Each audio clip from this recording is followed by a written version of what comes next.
Everyone feeling good? I told you about the session after lunch. I said it was going to be like this. Everyone's got to engage because this is kind of an interactive session that we're doing now. Thank you at the back. My name's Cyrus. I've come from Oslo in Norway today to come and join you and talk to you about something that I know is top of mind for everyone here. We're actually launching a not-for-profit networking organization called Fashion360. And it's because of an issue I guess everyone in here is already completely aware of, right? As an industry, I hear everyone talking about circularity and sustainability every day, and yet some of the numbers that you hear are extraordinary, right? People say the fashion industry produces 80 billion garments a year. And then the next day, someone will say the fashion industry produces 200 billion garments a year. And we're living in a world where the margin of error is 120 billion, and it feels impossible for us to be able to get hold of a problem like that and start to come up with solutions if we can't measure them. Camilla, Johanna, and I have been talking for a long time about what could we do that would actually help to move this problem forwards, and how could we as an industry get into a conversation that was productive rather than being a bunch of vendors talking about how their solution solves everything, which we found to be unhelpful. So we've created an organization, Fashion360. Go to the website, register and join, please, fashion360.live. This is a place, a safe space for us to have an open conversation about this problem that we as a world need to and are dealing with right now. To keep the conversation moving, what we've done today is we've put together some content for you, and we're going to spend about half an hour talking through the 360-degree life cycle of a garment, from the fields where it's growing through to the recycling plant where it's converted back into textiles again. My colleague Camilla is going to come up first and talk about upstream traceability. I'm going to talk for a minute about how we keep garments in market, and then Johanna's going to come up and talk about where we've got to as an industry with genuine textile to textile recycling. Sound good? Yeah. Everyone's again? Yes, exactly. Fantastic. Okay, Camilla, the floor is yours. All right. Thank you, Cyrus. Hi, everyone. Thank you for joining the 360 talk today. As Cyrus said, I'm going to talk about the first part of the circle. It's a circle. There's obviously no first part, but we got to start somewhere. That's me. Worked in the textile industry for a very long time, and I would call myself maybe an expert on upstream traceability. And so, working on upstream traceability, where do you start as a brand? You have got to start with a supplier mapping. Who is who? Who is my tier 1 supplier, and who are all my tiers? Who is the supplier of my supplier? I could talk for hours about this. If you're a big, fast brand, it's too many to get hold of. If you're a small brand, it's difficult to get the information out. Once you've actually managed to map your supplier base, even you may have managed to map the certificates and the social due diligence of your suppliers, the next problem occurs. The consumer couldn't care less about your supply chain.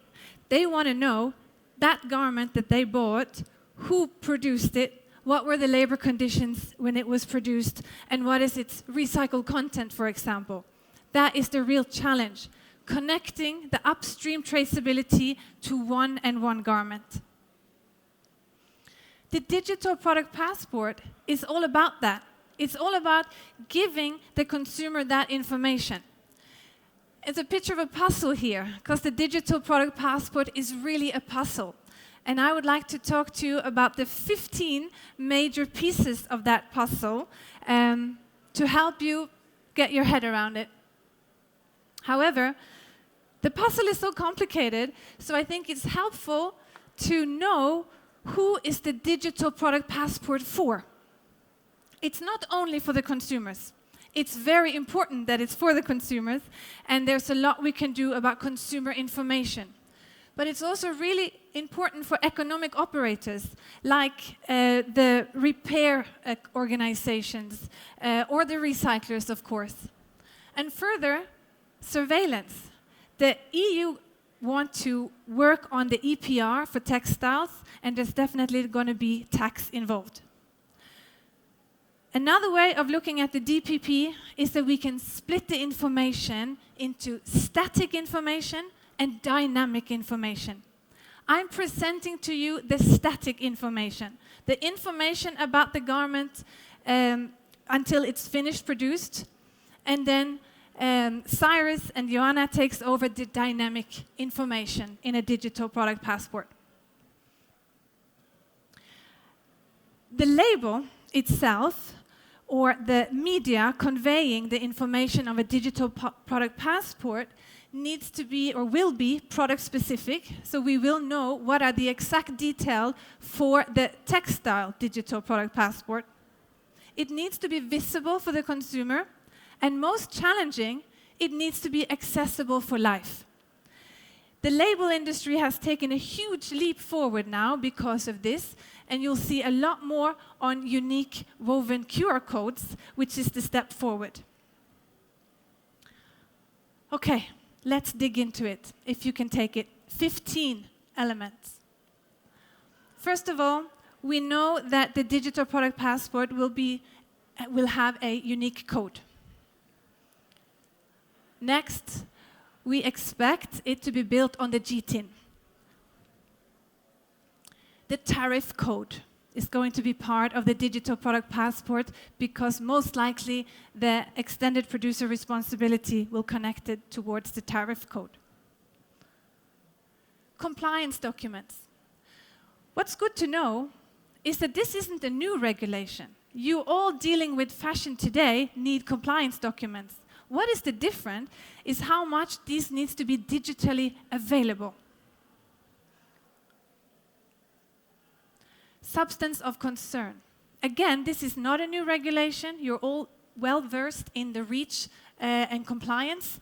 However, again, how much this needs to be digital available for those three audiences that we mentioned a moment ago. User manuals. This is fun. User manuals is something you have for your new IKEA kitchen. No, maybe not. But actually, it's your care and content label is the user manual of the garment. Manufacturer. This is the point of upstream traceability. The digital product passport has a point called information about the manufacturer. And this means the traceability. Who produced this garment, under which conditions, under which chemical management. Operator identifiers. This is the unique code of your Bureau Veritas, for example, or control union. Because the EU will control who is allowed to certify a product. And that's why we believe, or Surpass has said, inside the digital product passport, there needs to be the unique operator identifier. Facility identifier. This is not ready yet. So basically, there is a wish that we will have a code representing every company in the world, meaning through a code scanned of the digital product passport, we would know who were involved in producing this exact garment. GS1 tries to build this concept, many tries to build this concept, it's not quite ready yet. Importer information, this follows the EU General Product Safety Directive. Again, nothing new here, it's just information needs to be available digital. Eco-labels. So many think that the digital product passport is all about communicating around the recycled content or organic content. But it's only one piece of the puzzle, and you will be allowed to communicate about it under very strict conditions from the Green Claims Directive. This is a big topic, performance of the product. So we're used to the used by date of milk, where we may now have used by date of clothes. So we as a consumer should buy clothes that will last very long, that we should make these considerations when we purchase. Consumer information. This is about how to repair, how to resell, and how and where to recycle the garment. This is truly the key essence of Digital Product Passport, to make sure the garments stay and live with us much longer, and we get much more out of them than just that one use case. Treatment facilities.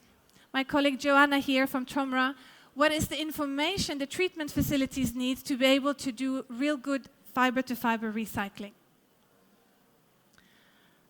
Others.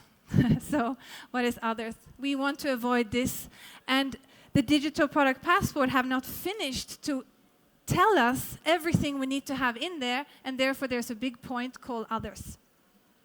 A word of warning.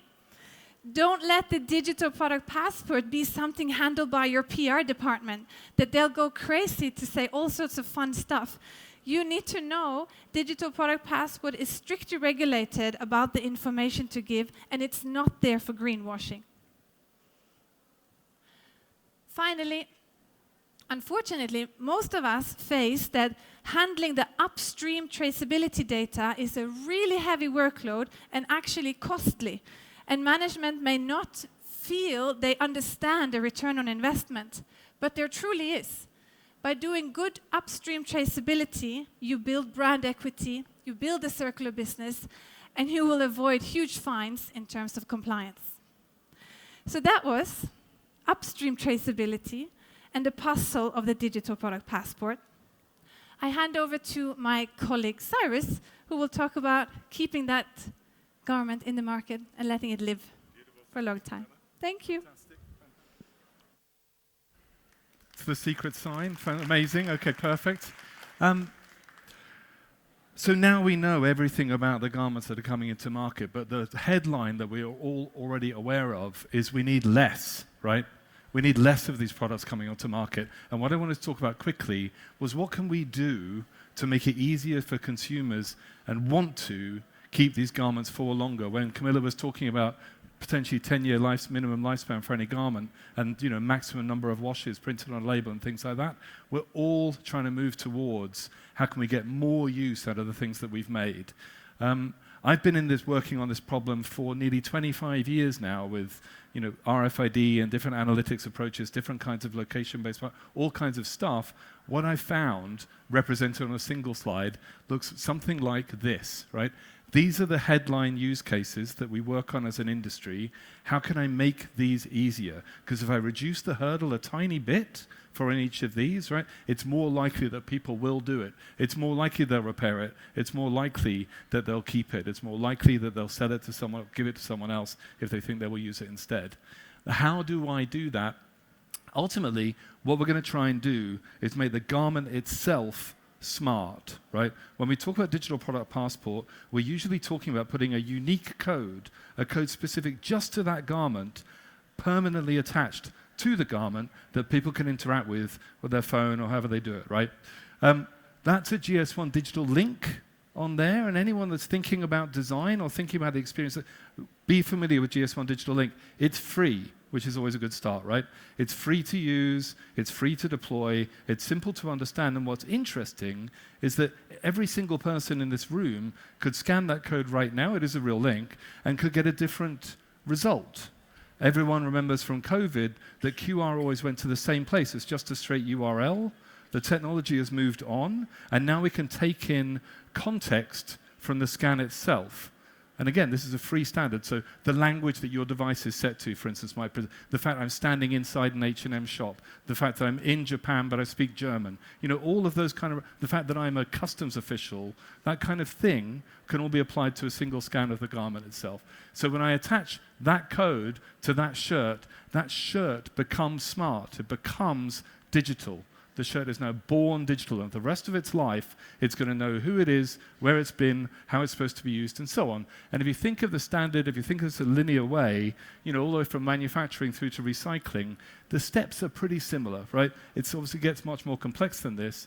Think of what the impact of having that digital link inside the shirt is. Step one, it's being made in a factory. The most common project I get involved in is someone that wants to see into third-party contract manufacturers on the other side of the planet.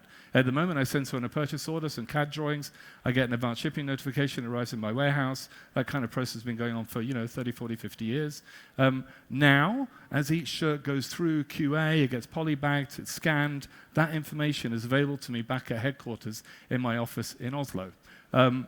It leaves there, it's in a ship, it arrives, it's in New York, so someone at New York Port Authority scans it, they're a customs official, they open the box, they rip one out, they want to know if this is Forced Labor Prevention Act compliant, or, soon we can imagine in Rotterdam what those DPP scans are going to look like.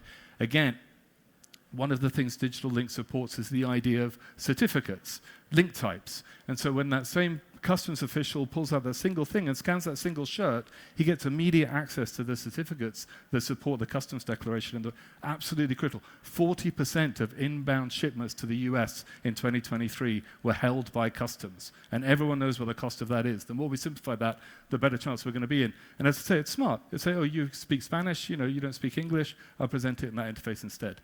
Okay, it's moving on through its life. The relationship with RFID is very close, right? It's like a very close long-term marriage. But what do we know about RFID, right? As RFID has become more and more in garment, you go in any Decathlon, any Victoria's Secret, right? Any Uniqlo, every garment in that shop has got an RFID tag inside it. But we know that as consumers, we can't read it. And there's no reader technology that's going to give us access to that because it's an internal EPC code only for use by the brand. So the relationship in a hierarchy, between QR codes, probably, maybe NFC, inside a garment, and RFID at a big hierarchy as it's moving through the supply chain, it's very close, built into a platform, right? Inside the store, one of the things that's interesting here is we see a much greater, this is generational, but we see a much bigger appetite for understanding the kind of data that Camilla's already talked us through prior to purchase. What were the working conditions in the factory where this was made?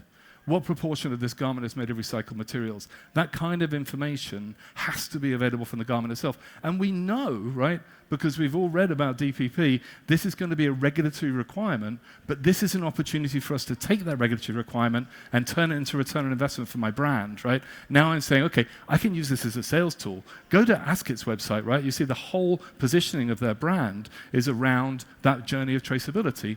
So now I'm paying for it, and again, one of our customers is committed to using 2D QR barcodes at point of sale.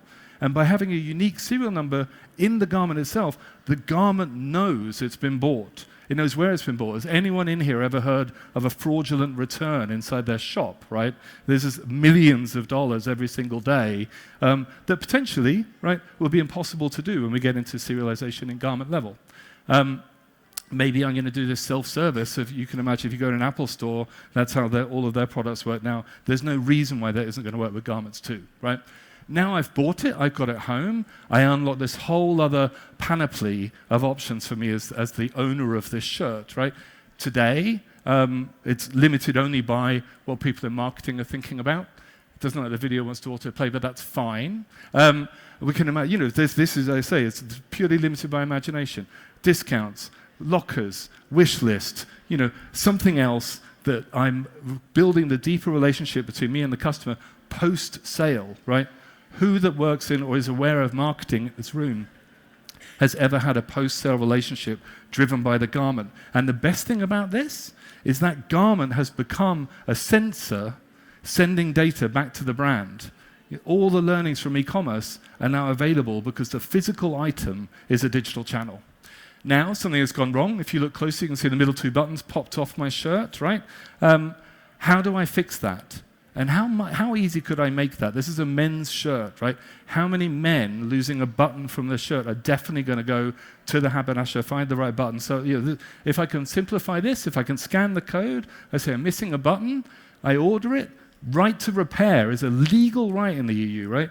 If I simplify this, it's more likely someone's going to repair the shirt, it's more likely they're going to wear it again, it's more likely it's going to stay in market, it's achieving the sustainability goals that we talked about at the beginning. Finally, right, I no longer love my shirt, I'm into wearing pink now, right, not black, there's some reason why I'm going to let it go. How easy could I make that? How many people in this room sell things on secondary markets? We're doing a project with the World Economic Forum at the moment to look into how simple could this be. And where we're going with it is, I scan the QR code, same QR code, right? 6 years after I bought it, it will scan looking for similar products across all secondary markets in your region. It will give what we're seeing as average selling prices. I choose one click, and it appears on the market, right? It appears on eBay, it appears on Vinted, it appears on Vestiaire, whichever one it is. Finally, the collar's gone, there's holes in the elbows, it's really reached the end of its life, but we really wrung every bit of value out of it. I scan the code, it says your local TOMRA recycling center is 3 streets across, you just need to drop it off. Let's talk about what happens when we go back to original textile with my colleague, Johanna.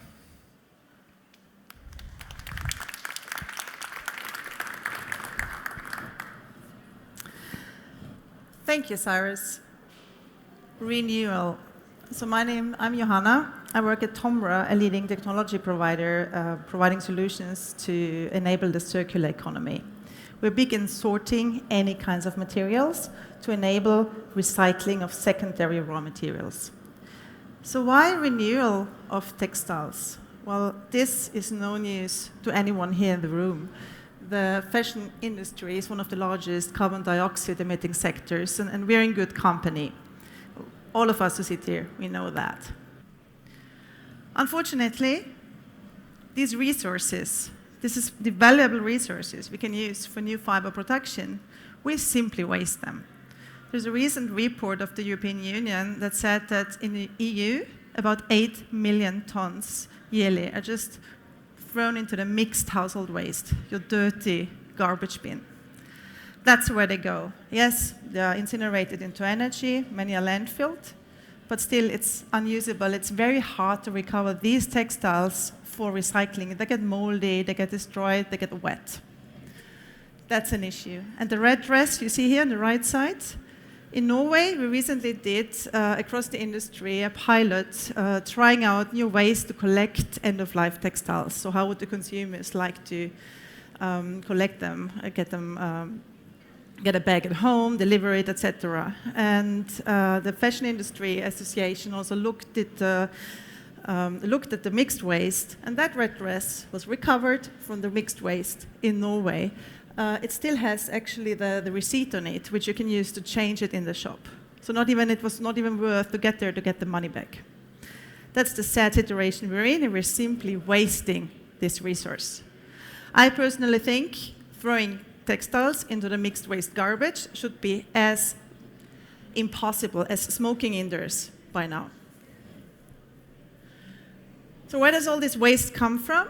It comes from you, it comes from me, it comes from the clothes we wear. When we look at Europe, it's 85% of the textile waste comes from post-consumer textiles. That's us. So in Europe, that's where we got to start.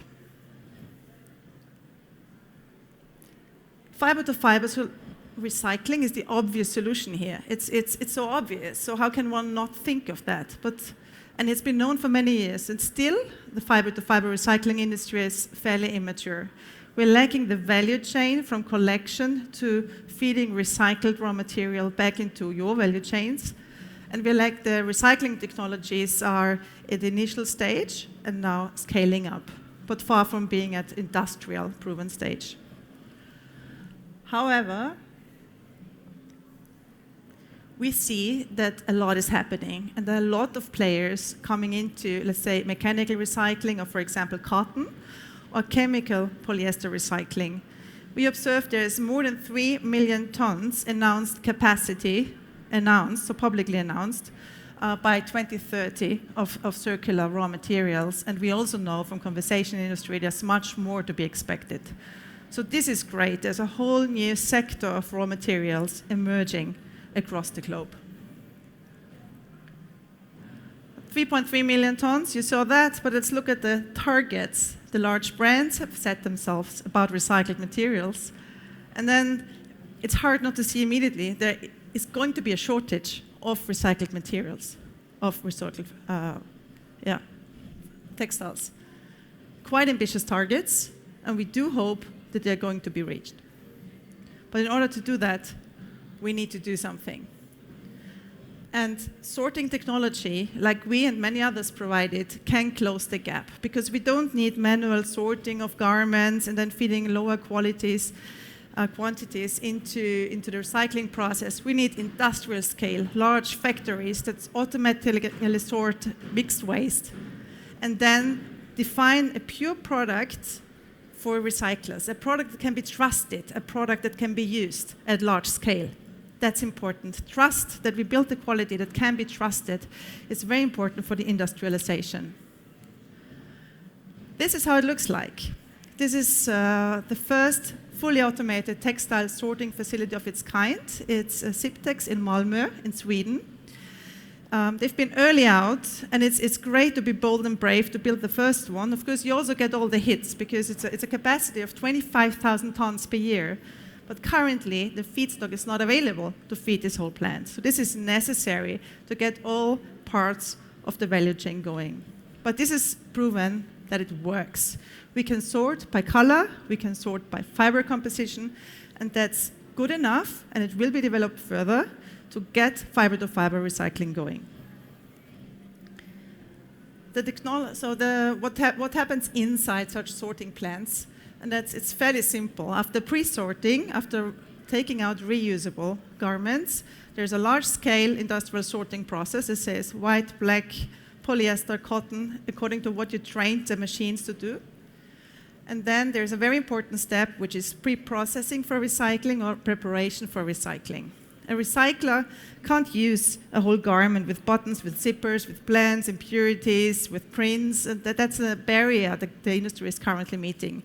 We need pure feedstock. So we need to cut up the textiles, remove the ferrous elements, remove zippers, buttons, hard parts, any other impurities. That's a very important step, and that's not there yet. That's why companies like TOMRA, where I work, really want to invest in that. And we have the ambition to build sorting plants across Europe and the US who are going to do this at large scale. And we're also investing in that, because that's really important to get the investment going and to really show the industry that, yes, this is possible. The technology is near-infrared scanning, and it works. It recognizes fiber composition, it recognizes color. It works for the natural materials and for the synthetic materials. And we are currently working on improving it for textiles and the specialties of textiles, blends, etc., to be even better in that recognition. I struggle with this one. Yeah. So what needs to be in place to make this happen, what I just talked about, the fiber-to-fiber recycling? First of all, we need regulation. We need regulation on collection, on the traceability, on waste management. We need increasing collection rates. I talked about that. We need to save all our garments from the mixed waste. We need maturing recycling industry and the technologies. We need investment into that sector.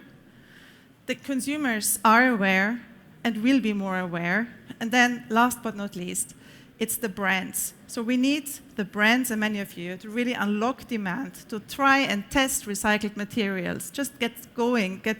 Let's start talking. How can it best be used? Trying it out. Because when the real demand for the recycled material is there, then the rest of the value chain will be in place and will make it happen. Thank you. Perfect. Beautiful. Last slide. We're spending so much time on this, right? The three companies that have been up here and all of our friends are involved in this discussion, but now we have some ideas for you as well, right? That are cheap and free and fun to do, right? And will help us move forwards. Definitely get someone to come and talk to your design teams about what design for recycling means, right? What we're making these garments out of. And the guys at TOMRA are fantastic. They're superb at that topic, right? Who broke that? Was that me?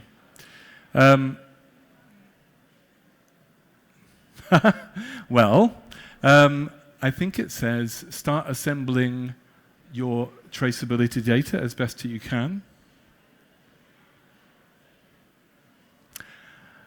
And most of all, join the conversation, right?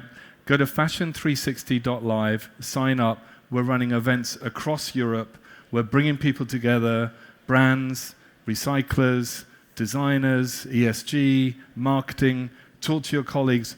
Come and be part of this conversation, because we think in a safe space, in a non-sales environment, we can really get into a conversation about how to move this forwards, which is also what we're going to do right now.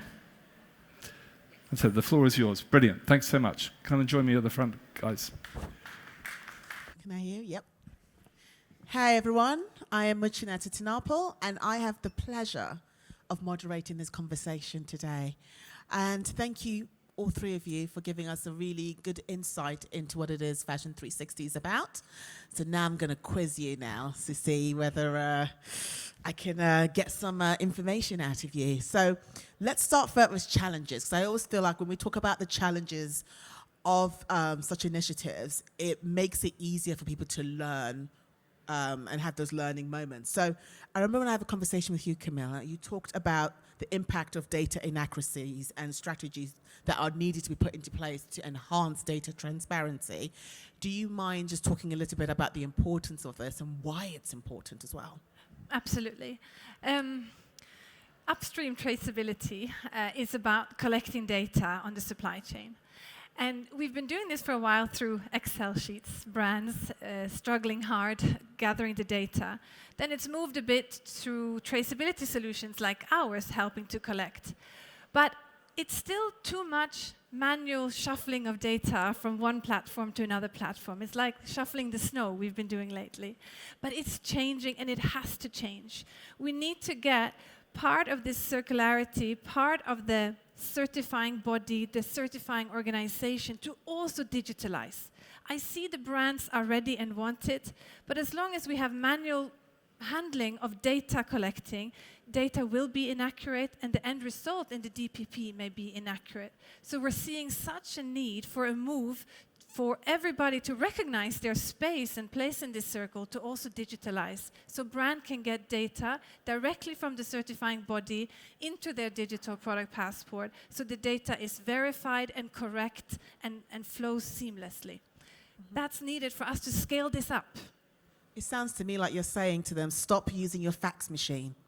It's time to change things. So you've told us that they need to do this, but how can we get them on board and making these changes? Yeah. I talked to many of them, and I think they believe, they know the HIG, the AMFORI, the FSC, the control union. They know if they don't digitalize, they will be out of this market at some point, because the demand is so strong for this data to flow properly, seamlessly, and verified. And I see the brands are truly pushing as well, and we need to come together in network events like this to speak loud to them that this has to be done. So it's still a fax machine, because they only have the fax there. So when I ask for transfer data, they only have the fax machine. And so, but I see they're waking up, and it's coming.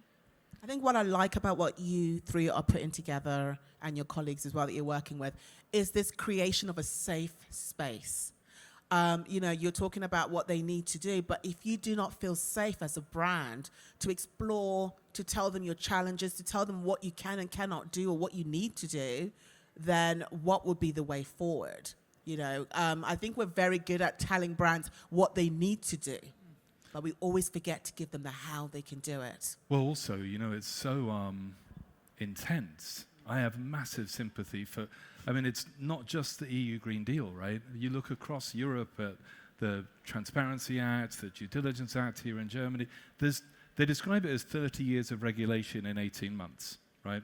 And it is kind of overdue, I would say, apparel textile industry to be properly regulated. You know, we regulate pharmaceuticals, tobacco, alcohol, things that, you know, cause problems, and, you know, you don't want to get counterfeits out and so on. It's time, but wow, is it fast. We have a conversation this morning about, like, what's German for whack-a-mole? And it feels like that, right? You deal with something, there's something else here. You deal with that, there's something else here. So when you talk to people in ESG, legal, you know, marketing, supply chain, it is a snowstorm, and you're trying to find your way through it. So, you know, we do everything we can to try and get, you know, policy statements that are clear and crisp. you've seen Camilla working through what it looks incredibly opaque to some people, but now is maybe a little bit clearer for everyone, right?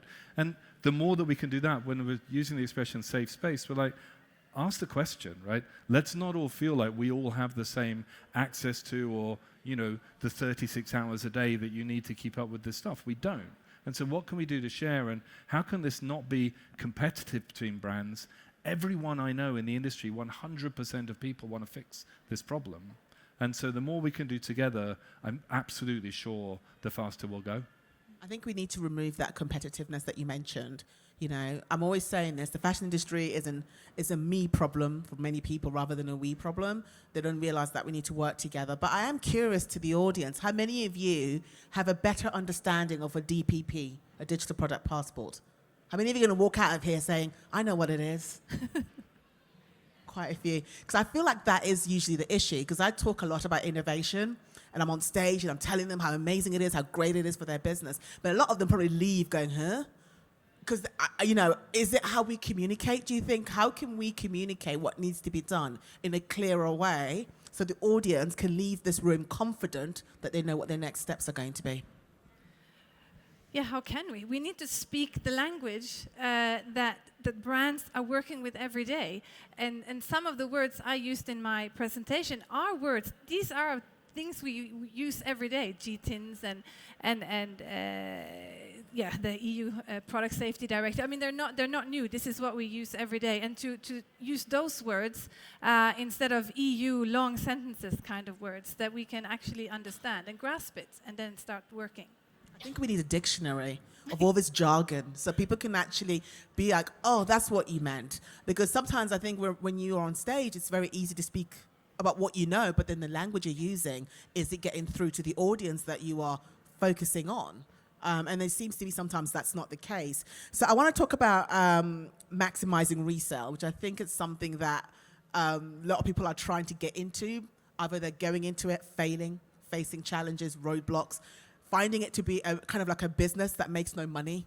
So, I mean, what advice would you have for leveraging existing products and to kind of having that kind of circular approach to your business? Making no money is a really fascinating, I mean, not to get to start with the end, but clearly the main problem, there's two areas, right? One is unsold goods and what do I do with them?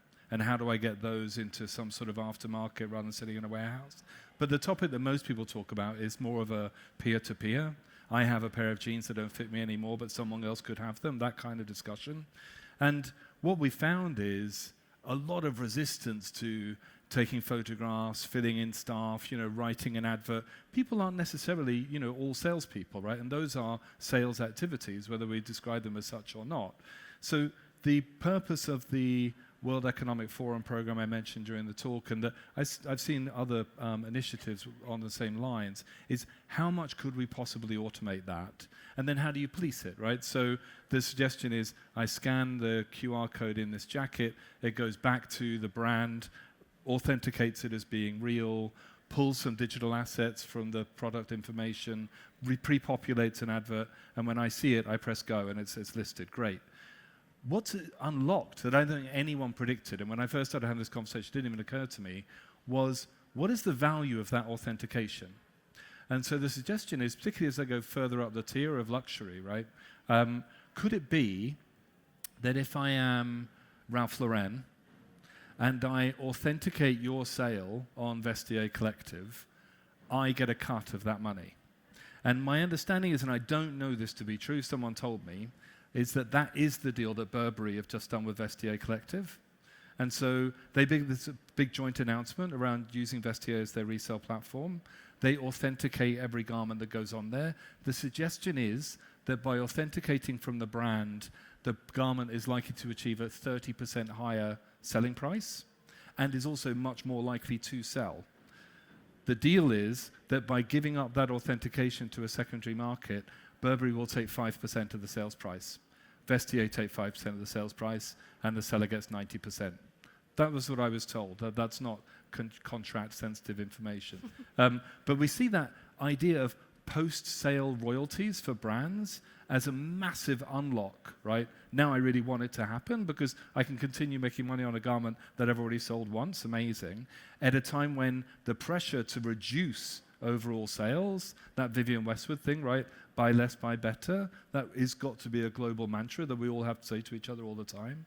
To achieve that, there's a huge incentive for the brands to participate in that, wherever in the value scale they are. It sounds to me like brands need incentives, consumers need convenience. Perfect summary. Of being able to, because I know if I'm going to resell my wardrobe, I haven't got time. I've got two babies. I haven't got time to take pictures and do everything. So it makes sense if we can use technology as a way to resell our products. I mean, I think it makes sense to me. Why is it not happening? I don't know, but it makes a lot of sense. So when it comes to streamlining that resale process, how can we ensure that brands, not so much consumers, but brands are able to also focus on resale? So I think a lot of brands like your H&Ms, your high street brands, which most of us buy from, the quality of their clothes do not allow for resale because they don't make good quality clothes. At H&M, for example, it's supposed to be a certain amount of wears and then it's done. So how can we encourage brands to enter that market and make it profitable for them? Any thoughts on resale? I think it's a fascinating area. I think part of, if EU Green Deal lands as it's supposed to, I shouldn't be selling any garment with less than an expected lifetime of 10 years. So that's already a big delta from where most of the kind of Primark market lives now, right? But is that, how do I measure that? And what does that mean? All those things have to be resolved. I think rather than attacking what we would consider the fast fashion industry, which is a lot of what Ursula von der Leyen's language sounds like, right? You know, it feels like this is a problem that we have to solve, is maybe, you know, not the most subtle way of taking on something very complex. I think there will be a route to recycling for most of that market rather than resell, and products being designed for, you know, I can't remember, they use the quality index around how likely things are like that the industry is using at the moment, and some garments that simply are not anywhere on there that you would get them into the resale market. I agree. If the postage is more than the cost of the garment, it's never going to work in an environment like that. But a very simple way of getting that into a textile recycling machine probably is very high value for us as a planet. Well, talking about recycling, I mean, everyone talks about recycling. And with what's going on, let's say in countries like Ghana, where we see these landfills with like a lot of our garments in there, is recycling something, a unicorn that we're all chasing, but are really struggling to implement and make it profitable? So I think recycling is not the one solution to all our problems, and I think it's wrong to say. And circular textile industry doesn't mean we just recycle everything we throw. That's very important to know, and also to state here. But it is, of course, a very important element of our future value chain that we clean up our own waste. So if not everything that doesn't have a hole is resellable, as Cyrus just correctly said, then what's the better solution? To recycle it in Europe into new secondary raw material, or to have it travel around the world 3 times, or just dispose of it in a landfill? So then, of course, recycling seems to be the more viable option. And I wouldn't call anything the unicorn, because this is a mind shift of the whole industry. It's a shift of the whole industry and value chain that needs to happen. So it's not only recycling, but we need to also investigate new materials that are better and have a lower footprint and are degradable, rather than the current virgin materials we're using more and more. And we need to work on the usability and the lifetime of garments, rather than optimizing for short-term recycling of huge amounts of low-quality clothes. You mentioned the word short-term. I always feel like with recycling in fashion, it's a very short-term solution. Yeah. And I feel like when brands get involved with it, they say, oh, well, I'm recycling, so yeah, I've done my piece. You know, and what you said was really important, that it's one of the solutions. It's not the only one that's available. And it's very important. It shouldn't be recyclable once. Yeah, it should be recyclable many, many times, many reuse, many, many lifetimes. So a very important question to ask, if someone says, oh, I use recycled material, then yeah, can you recycle it again? That's a very important question to ask. And also when you recycle, and there's a recycling technology producing new recycled content, can that be recycled again? And also invite everyone here who sits here, for example, to visit ITA Augsburg stand here in this hall, who actually showcases recycled polyester garments and recycled cotton garments. To also just find out how does it actually work and how does it actually look like. Just to kind of, get rid of a myth, is it true that once you recycle a good few times, the quality of the material gets less? I think for textiles, I wouldn't know because we don't even recycle once, right? Less than 1% of all garments are currently fiber-to-fiber recycled. The rest is downcycled into wipers or even into products like carpets or installations for building. So I wouldn't know now, but I think where the industry has to go is that you can recycle several times. So what do you think with regards to recycled materials versus new materials? Is new materials the answer right now, or do you feel like let's focus on recycled materials right this moment, and then, 1% is pretty low. So, how can we get that up to 5%, 10%, and so forth? What are anyone who wants to answer that? Are your thoughts on recycled material versus new materials? Can we do both? This is, as I said, the whole value chain has to change. We see now that this just simply doesn't work. It's single-use plastics. We're using PET bottles. This has 30% recycled polyester. It comes from PET bottles. So we are creating a demand for single-use plastic bottles in order to sell recycled garments that are then landfilled and incinerated. So we know that this doesn't work, right? So we have to change the whole industry, and we have to invest in recycling in order to have the renewal, but we also have to invest in new materials. So I hesitate to say we have to do this or that. It's not about an element here and an element there. It's about a total mind shift of how our industry works. But the other thing I think is going to happen is it's going to require societal change, right? We've got to get consumption down, and it does work, right? I was talking about yesterday, when I was a kid, I remember sitting in the back seat of my car, of my mum and dad's car, and then both smoking with the windows wound up, right? That just wouldn't happen now, right? And probably they've been to the pub as well. It was like, that was a different period. That wasn't that long ago. I think this idea of just, I buy anything I want, and I do anything I want with it, is going to be considered increasingly unacceptable, right? And probably there's more regulations to come, I would think, right? DPP is interesting, but if you think of, it's a grim example, but when Grenfell happened, right? The Grenfell was a horrific fire in London that killed lots of people. They worked out the fire happened because a fridge freezer on the first floor had caught fire, the kitchen had caught fire, and by the time the guy put it out, which he did, the tenant, the cladding had caught fire and the whole tower went up. That fridge freezer had been recalled, right, as a fire risk, but when the person bought it, they didn't fill in their warranty card, they threw it away like everybody does. So that connection between the item and the buyer was lost. I think that is unlikely to be considered sustainable. So probably soon, when we get to unique items and everything, and we do it now for cars, right? Every car and everyone owns in this room has got a license plate on it, and your name is somehow associated with it, right? We don't have many guns in Europe, but certainly in the US, you'd hope, every gun has someone's name again. That's going to come, right, in all consumer goods. And maybe people really hate this, but I do think it's one of the answers to sustainability. Maybe there will be some kind of, tariff or cap on what you can actually buy, because otherwise, I don't see this happening fast enough that we lose the landfills in Ghana and all across South America. That's already so out of mind that we're not getting consumption down to where it needs to be.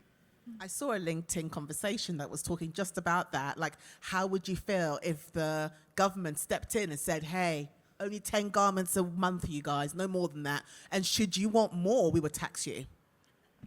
And I remember people were saying, yeah, we should do that, yeah. And I was thinking, well, on paper, it sounds like a great idea, but I think in reality, it won't work. Well, also maybe, if I was getting credits when I took them to the recycling place, or, I show them out reselling it, I'm a responsible consumer. But if I find an H&M T-shirt washed up in the sea, what if I could take it and scan it and say, this is Camilla's, what are you doing, right? How could you be so irresponsible? I think just knowing that, people don't even make the connection, right? They're not making the connection when they're in the store buying stuff. And that's a big shift that has to happen right now. See, I would prefer that.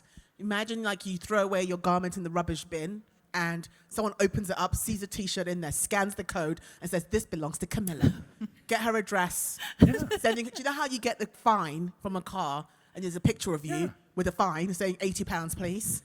The same thing, I think that will work better than giving us like a limit of how much clothes we can buy. Yeah. I think if we are a fear of being fined because we threw away our T-shirt, we disposed of it in the wrong way, the same way we can't dispose of cardboard or plastic as in how we want it anymore, the same thing, I quite like that idea. It's a very big ask, right? I don't think it's a big ask. It's like, do the right thing. Don't just throw it in the trash. What's wrong with that? As humans, I think we need structure. Like the plastic bags that we pay in the supermarket. Yeah. I think if we were given the option of like, do you want to pay or not pay? I think most of us would be like, just give it to us for free. But if we're told we have to pay or walk out with our shopping in our hands, then I think that we need those rules. We need that guidance. And that wasn't that hard, right? Who doesn't take a reusable tote bag to the grocery store with them? I run back to my car to get my bags Right on, rather than exactly. pay the Yeah. 50p. Yeah. But in order to make this happen, we also need clear rules and infrastructure, because it's very confusing for the consumers, because actually when I talk to people now at what I work with, is that I'd love to put my garments the right place, but I simply don't know where. And that needs to be addressed, and there needs to be homogeneous solutions, at least at national level, otherwise it's too complicated. So we also offer a lot of reverse vending systems for bottles. Like in Germany, you bring your bottles back to the supermarket, and it's TOMRA's machines where you put it in. And this is rolled out in the whole world, from Australia to the US. And if it's that simple as just putting a PET bottle into a hole and you get a couple of euros or euro cents for it, then it can work. I agree with that. I mean, how many of you recycle your clothes? How many of you are using H&M boxes to recycle your clothes? No one? Because you know there was a big story about H&M and their recycling, and they put air tags on the garments, and they went around the world a few times, ended up in a landfill and then H&M said, oh, it wasn't us, it was our third party that we're working for. So, you know, for the consumers to continue to recycle, how can we ensure that they have the right information? Because your idea sounds fantastic. You know. And this regulation will come now with a separate collection of garments. And I think it's important also to see the current collections. It's not for recycling. It's for resell. And there's a lot being resold in Europe. And there's a lot then resold in other parts of the world. But that's the model these collections are targeted in. And now there's a lot of great players actually moving also from that part of the industry into, okay, which part can we actually recycle and feed into recycling technologies before it starts traveling the world and we don't know where it ends up. So is it true that if I was to, because I heard this, that if I was to throw a garment into a recycling box, let's say in H&M, but then someone does the same thing, but theirs is not washed, that it contaminates the entire box, therefore it's unreusable? I don't know their process now in detail, and I would always encourage to separately collect textiles wherever, but there need to be standards on these processes, and there need to be standards and regulations on what happens to these textiles and clear information, because if a textile is wet, so what I see from recyclers is what we hear is if it's moldy, it's difficult. And that's then, when it's wet and dirty in that way, probably hard to reuse. So it needs to be dry. Right, with demands a certain collection structure for countries like Germany, Austria, or Northern Europe where I currently live, because it snows, it rains, etc., etc. So there needs to be more information on that. Yeah. I think we talk a lot about, you know, a change in the consumer mindset and information to the consumers, but I think we need to start earlier. Like you talked about, should we have new materials or recycled materials? The information about the impact needs to reach the designers. So when the designers design a garment, they should be able to know, this is a material which is great for recycling, therefore I choose it. Or this is a material which is biodegradable, or this is good for social, or whatever. So that the tools to make the decision needs to be already in the design phase. We cannot only focus on the consumer throwing the garments in the right textile bin. It's a bit too late. We should start earlier. And therefore this thing about the information flow to the people who can really make a difference now, and often that's the designers. If they choose to use materials made out of recycling and can be recycled again and again, it will really help move this forward. It sounds to me that we need to clarify that and educate an industry, because I think it starts with design students, to be honest. And I feel like it's one thing educating an industry and the decision makers, which is amazing, but we also need to educate the future designers as well, like going into schools. I mean, with what you're doing with Fashion360, is it something that you'll be open to doing it on an education level with students and maybe going to schools and giving them that information firsthand? I'd love to do that, because I think it's the future generation that has to also understand and can have a big role in educating all the others. There's just one point, because educating industry is educating to me sounds always like you should do it like this, you should do it like that, or maybe I went to old-fashioned Austrian schooling. But it's also about collaboration and together try and not be afraid of trying and testing and make creating experience and then sharing the experience, because the competition is the linear value chain and the big amounts of waste we saw. The competition, it's not us working on new models. Sounds to me like you're saying, let me not talk to you, but talk with you. Exactly. We have a lot of ambition for assets we're going to create as well that we hope will be distributed in environments like that too, as well as doing first-person stuff. And I think there's some bigger, broader... This is not zero cost, right? You know, it's easy to poke at Primark and Inditex and H&M and these, but we have to remember. I mean, H&M probably responsible for 600,000 or 700,000 jobs, I would think, right? And so, what happens when you want to? What's going to happen to the economy of Bangladesh? In Bangladesh now, women in education is higher than it's ever been in its history, right? As a result of the textile industry, do we want to shut that down? Like, what will happen? So, there's a lot of unforeseen consequences of, you know, someone saying we should ban fast fashion in Europe. See, that's something that you make a really good point. When I was at COP28, that was a point that was made of saying that it's quite easy for us to sit here in Europe in our cozy homes and say ban things, and that word ban, but we're not thinking about how other people, parts of the world, actually rely on this money. You know, and even if you look at like all those mounds of clothes, like in Ghana, people actually resell and make a business and a living out of some of that clothes. So maybe what we need to look at is actually making sure they get good quality clothes sent to them rather than clothes that they can never reuse or end up being rubbish clothes. It is a really big industry, and I think that we need to always look at it from a bird's eye perspective and understand that it's not a question of finger pointing at the fast fashion or finger pointing at brands that are not able to make this change, but it's a point of actually coming together, putting our heads together and coming up with a solution. Completely. But before we wrap up, I would like to ask the audience if there's any questions you would like to share. Or was our panel so informative that you're going to walk out of here with a jump in your step? No questions? You are a quiet bunch. Yeah, so I guess they will probably come to you on a one-to-one. So thank you so much, Johanna. Speaking of which, Camilla, yes. At 5 p.m. we're welcoming everyone over to the Trimco Group stand, and we've got champagne. So I can only encourage everyone to come and visit, say hello, and let's get into some of these conversations. Yeah, so if it's not for the information, at least come for the bubbles, exactly, right? When is that not true? Yes.